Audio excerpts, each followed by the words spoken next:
Cities Skylines 2 is hard. Very hard. That doesn't mean it's not good. It's just different. After spending some time on a road layout that admittedly wasn't perfect, I tried to start bringing people into the city. Things seemed to be doing well at first. The city was consistently growing. I did a complete revamp of much of the layout and redid the utilities, unlocking different milestones, strategically picking the services to unlock with my development points so I could plan for the future of my city.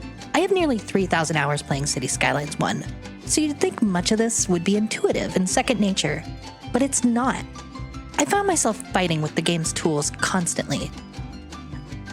This game, on a fundamental level, conflicts with my usual detailing playstyle so much to such a point that it didn't even feel like the Cities Skylines I knew and loved. Everything is more precise, which means it's more finicky and less forgiving. There's a lot more freedom once you get to know the tools, but it takes time. I had to be very careful with the way I zoned blocks, or else they would spawn in chaotic ways that made no sense and just looked terrible. The size and scale of things feels extremely different. Surface buildings are much larger, which makes it difficult to plan around. I'm super happy to share that the developers listened to our feedback about contour lines for terrain and added a contour line tool when placing roads. But this just exposed how challenging this map truly was. There was almost no flat land in the starting square or around the map at all. And the game, like its predecessor, in fact even more so, does not take well to the curves and bends and angles that are necessary for making a realistic city on hilly terrain. So, I tried to be creative. Maybe I'd make a story, follow one of the citizens around for their life path. So I picked Ivy Yardley. And every time I checked on her, she was standing around, doing nothing. So that was out. I tried to build industry, offices, parks, schools, even a massive hospital. I figured I'd try my hand at this new cut and fill thing and make a nice pedestrian promenade behind the high school. But then winter came. The season mechanics are very cool, in theory.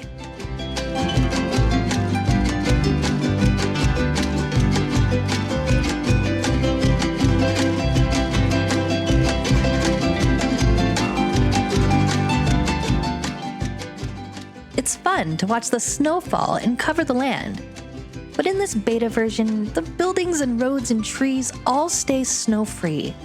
So it feels a bit artificial and doesn't look good for content creation.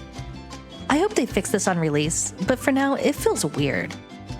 So I waited, and waited, and waited. But it didn't matter. None of it mattered. I didn't feel connected to this city. I wasn't invested in it. It felt like I was just plopping things down to satisfy a certain metric, to meet numbers and hit milestones and mechanics and quotas.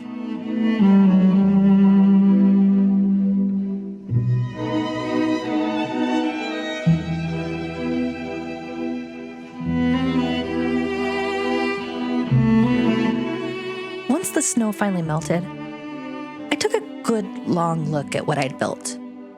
There was no soul, no heart. It felt generic. Everything about it was off. So I did the sensible thing. With all of my newly unlocked milestones, I deleted the entire city and started over. Of course, the bulldozer just feels different than in Cities 1. I can't explain it other than it's more precise but less accurate.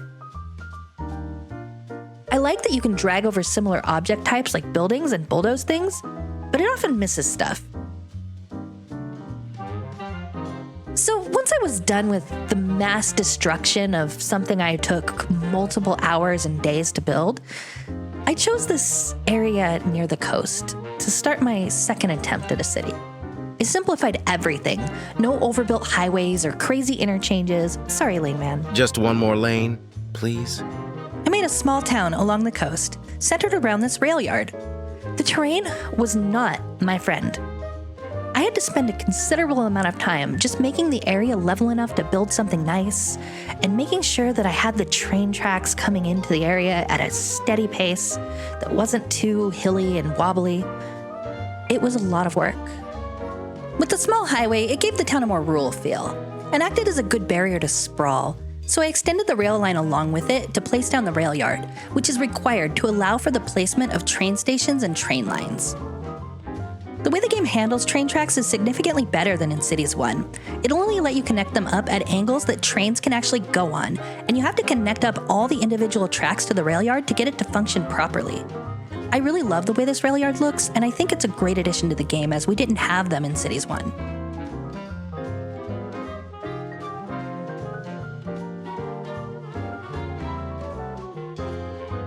When I placed a power transformer, I was able to get to the next milestone. Busy town. With it came 7 development points, which I spent to unlock more of the road tools, including roundabouts and intersections. The pre-built interchanges were a bit overkill for what I was going for, so I opted to connect the town to the highway with a simple roundabout going into a 4-lane road.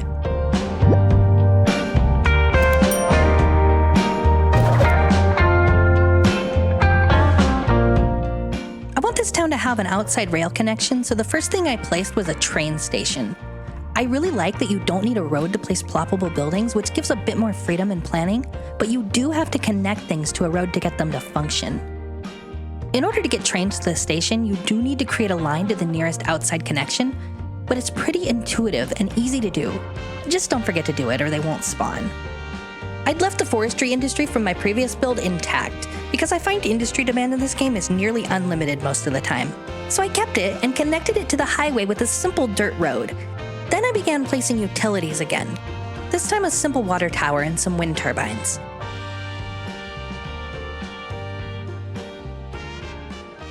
I was very thoughtful about the road layout itself. I liked using these little alleys to give it sort of a small town feel. I selected a very tight grid of 48 meters by 96 meters, which I found looked amazing for small residential developments. The plan for the town was to create something quaint and coastal with a somewhat industrial feel, but with a large triangular space in the center reserved for parkland. Now that I have some familiarity with the size and scale of service buildings, I can be more thoughtful about their placement. This school went together well with the parking lot next to it. I found that zoning row houses in increments too deep like this, while leaving the corners blank until homes developed, then adding them in 1x2 unit segments, enabled them all to develop facing the same side of the street, and it left room for pedestrian paths between the blocks. I zoned commercial along the main road and used this large square for a medium-density apartment building. I find zoning in Cities 2 requires a lot more finesse than in the first game. I prefer to use this tool that lets me zone individual squares and really take my time with it to ensure that everything develops in the way I want it to. One issue I found was with getting good curves. The zoning really breaks down with the curved road tools, and being more precise, it's a lot harder to make curves look good at odd angles. Mixed-use zoning is a nice addition to the game, and I felt that they'd be nice along the waterfront. They're great when you've got both medium-density residential and commercial demand to satisfy. As you can see here, demand is split out differently, with low, medium, and high-density residential all having their own demand bar, as well as commercial, industry, and office.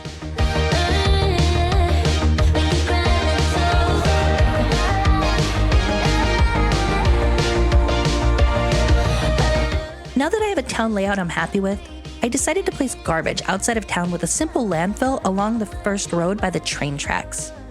Unfortunately, most buildings in CS2 do not handle rough terrain well at all. This medical clinic was lumpy and bumpy, and I just decided to kind of live with it while terraforming the most egregious areas around it. To satisfy some of my industrial demand, I decided to build farms outside of town. I like that the base game comes with specialized industries, and there's quite a few different types. The farming mechanic where you draw out the district is much better than in CS1's Industry DLC, where you just plop buildings of a set size, but it's not quite as in-depth. Although the fields look a little bland at times, I generally like the mechanic and think there's a lot of potential here, especially when modders and asset makers get a hold of it. My electricity demand was too high for just wind turbines and outside connections, so I added a coal power plant. An issue I had in my first build was the homes were downwind of the power plant, creating a lot of air pollution. So the wind direction arrows here were helpful, and you can see that the pollution is being blown away from the city.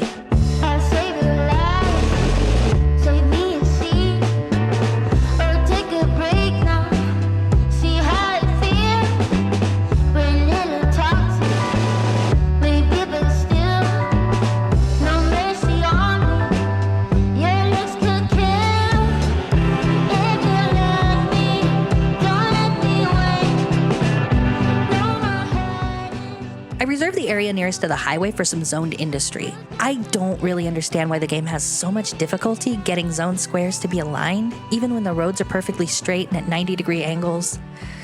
It took me a little bit of effort to get them the way I wanted to, and after zoning the industry, I added some parks behind it as a buffer between the industrial and residential areas.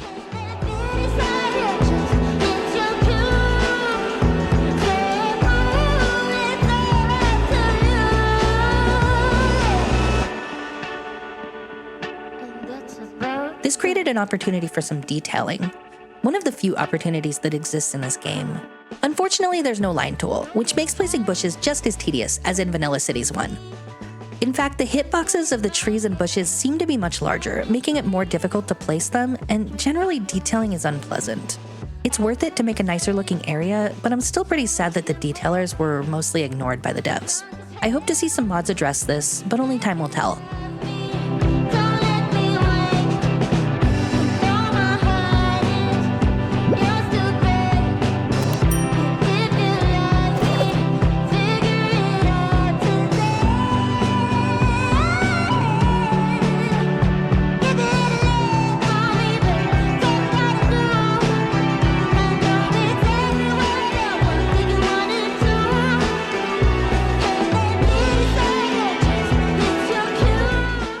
And once I was done, I felt it looked much nicer than just blank paths and grass.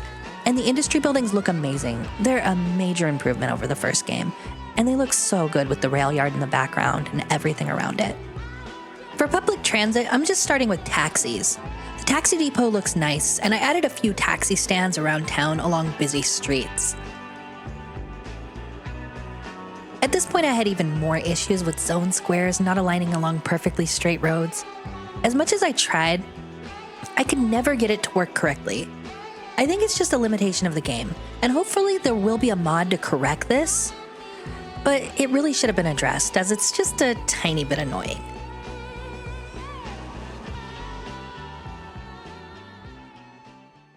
For the Central Park, I tried an old trick I used to do in CS1 before I had the Park Life DLC, putting together a bunch of parks connected together by pedestrian paths. Unfortunately, unlike in CS1, the paths and parks do not connect to the regular pedestrian paths, so I just drew them around the parks and added bushes along the main path, and then filled in the rest with trees, which will grow eventually. I still haven't seen a single tree I planted grow into a fully grown tree yet, so I have no clue how long they actually take to grow.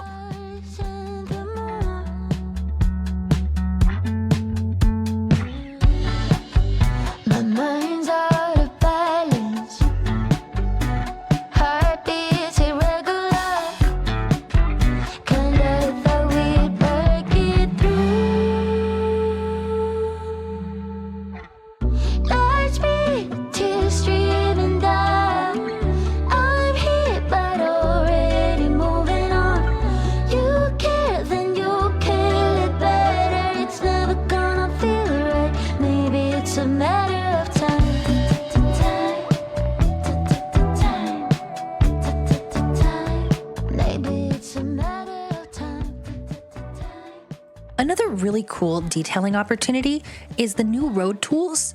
You can combine grass and trees in the medians of this divided 4-lane road to create a nice looking boulevard. And generally you can add trees and grass to most roads except highways, dirt roads, and alleys.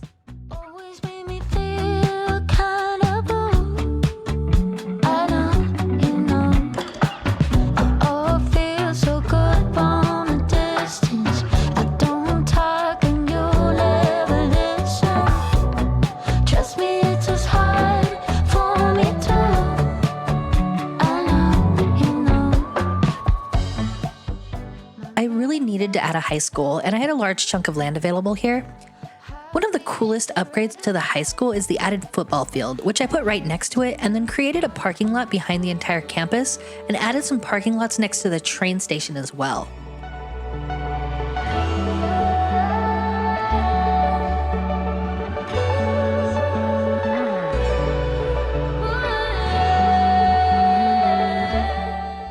Generally, the zoning rules are pretty much the same as in Cities 1.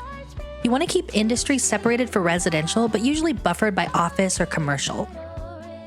But I find it unrealistic to put all of your industry in one place, so I like to spread it out in small areas across the city. The automatic info views, while annoying in general, are helpful for commercial zones as it shows the areas with the highest customer traffic here in orange. Towards the edge of town were lots of trees, and were a nice opportunity to place more forestry industry. The mechanic of forestry pretty much works exactly the same as farms, in which you draw the industry area around the outside of the buildings using the nodes like this.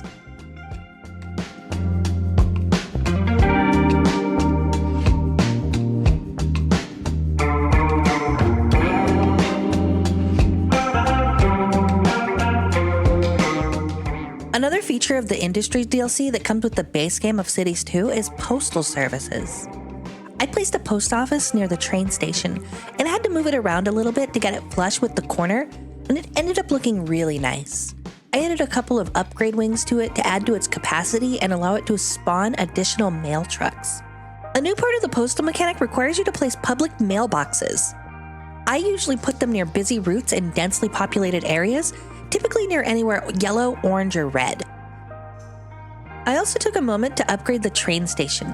While this is only an inner city station, so I won't need to add more platforms, I thought adding the station shops and taxi stand would be a nice upgrade. Next, I put in a bus depot. The transit lines in Cities 2 work a little differently. You place the stops first, which I placed along two busy corridors, and then you connect them up with the transit line tool. I actually like this mechanic a lot better than the first game, and once you figure it out, it's much easier to get efficient bus routes.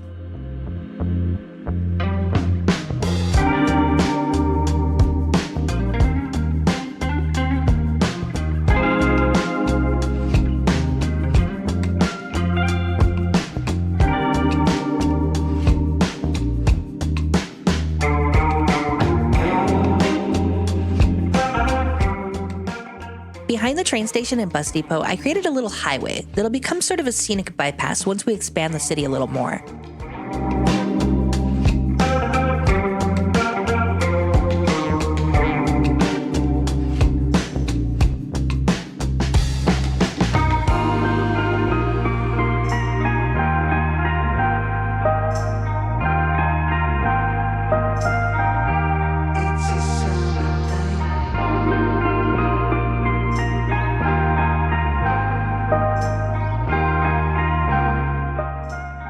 I then focused on beautifying the city, particularly the waterfronts, with some skate parks, tennis courts, outdoor gyms, playgrounds, and basketball courts, and then went through and detailed the areas around the paths between the parks and other empty spaces around town. Just be honest, 내 머릿속에 넌 남아있어 now. Maybe you get it. 너의 맘도 날 찾고 있잖아, babe. 조명 사이로 비친 너의 silhouette, no.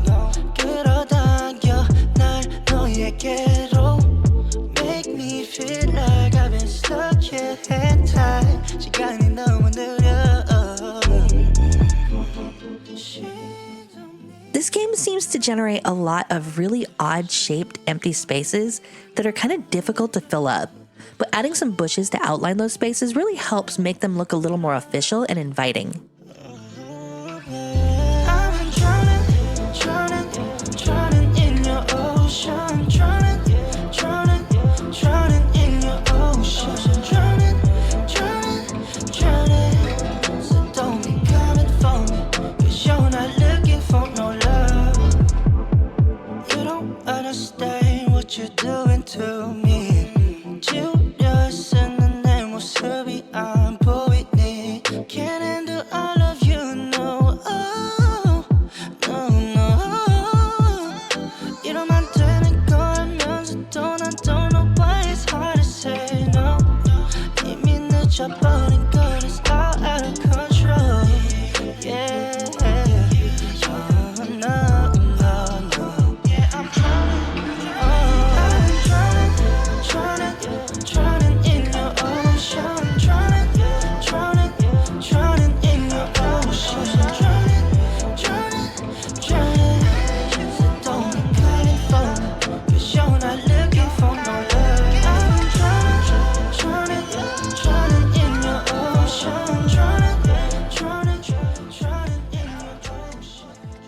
from behind the high school, I again added sports parks, but attempted to use the cut and fill tool again with pedestrian roads to create a key wall.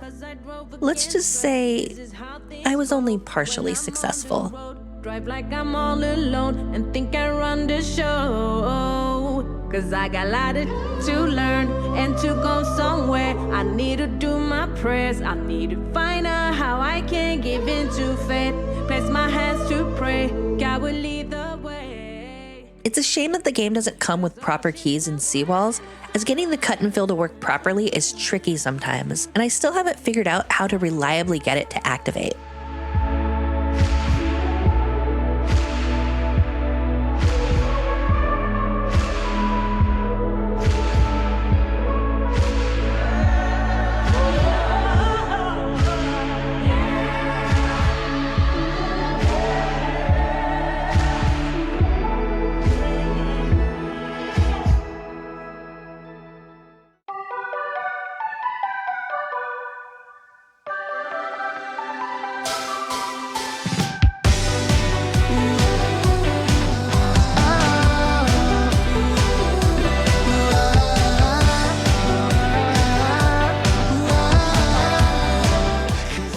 Quite some time spent detailing and really improving the parkland in the city, I finally hit the big town milestone.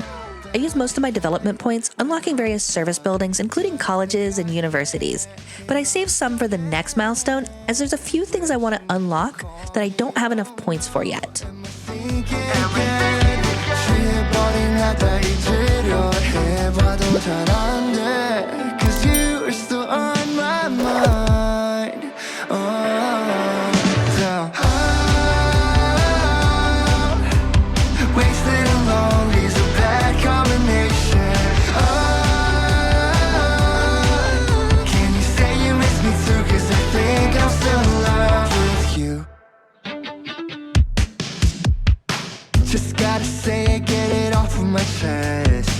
Even if it's something that I'll probably fall way too deep. Don't be me, please. I want to take a moment to thank Paradox and Colossal Order for providing me with early access to Cities Skylines 2 and the opportunity to share it with you all. It's really been a lot of fun learning this game, and while it does have some drawbacks compared to the first game, I think overall there's a lot of improvements, and it's a really solid next-generation follow-up to the original game, which we all love so much.